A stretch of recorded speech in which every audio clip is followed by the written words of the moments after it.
voilà à quoi ressemble vraisemblablement, sur une période beaucoup plus longue, l'histoire géologique, enfin l'histoire des hommes et du pétrole. Donc nous sommes là, avant 1870, hein, on ne vous a pas mis l'histoire. Et en gros, ce que vous dit cette affaire, c'est qu'on est au maximum, y compris, hein, quand je parle de pétrole, c'est l'offshore profond, les extra lourds, etc. Hein, c'est tout ce qu'on sait racler sous terre et qu'on sait faire sortir. Question, que va devenir le prix? Et réponse, 1, je n'en sais foutre rien, et 2, je ne suis pas sûr que ce soit la bonne question. Alors pourquoi est-ce que je ne suis pas sûr que ce soit la bonne question? Parce que comme je vous l'ai montré tout à l'heure, ce qui compte en matière d'énergie, c'est le volume que vous êtes capable d'injecter dans le système productif, et je pense que ce n'est même pas une affaire de prix.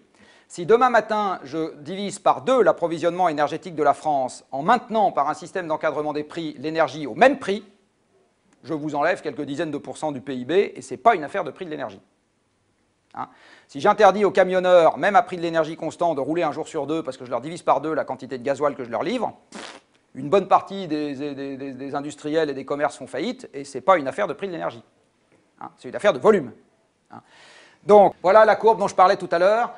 En violet, sur cette courbe, on a la variation de la production mondiale de pétrole depuis 1965. Alors, comme j'ai fait une moyenne mobile sur 3 ans, la donnée n'apparaît qu'à partir de 68.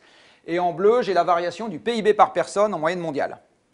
Alors, encore une fois, corrélation ne vaut pas cause, mais pour moi, c'est très cohérent avec le fait que l'énergie est devenue le premier facteur de production et que par ailleurs, le système économique mondial est totalement dépendant des transports.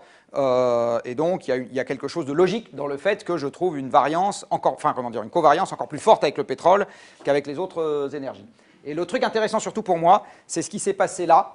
On voit bien que le pétrole précède le PIB et non pas le suit. Et donc, c'est une manière de dire que ce n'est pas la crise économique qui fait baisser la consommation de pétrole, c'est la contrainte sur le pétrole qui crée la crise économique. Hein, c'est la contrainte en volume sur l'énergie qui engendre une crise dans l'appareil productif.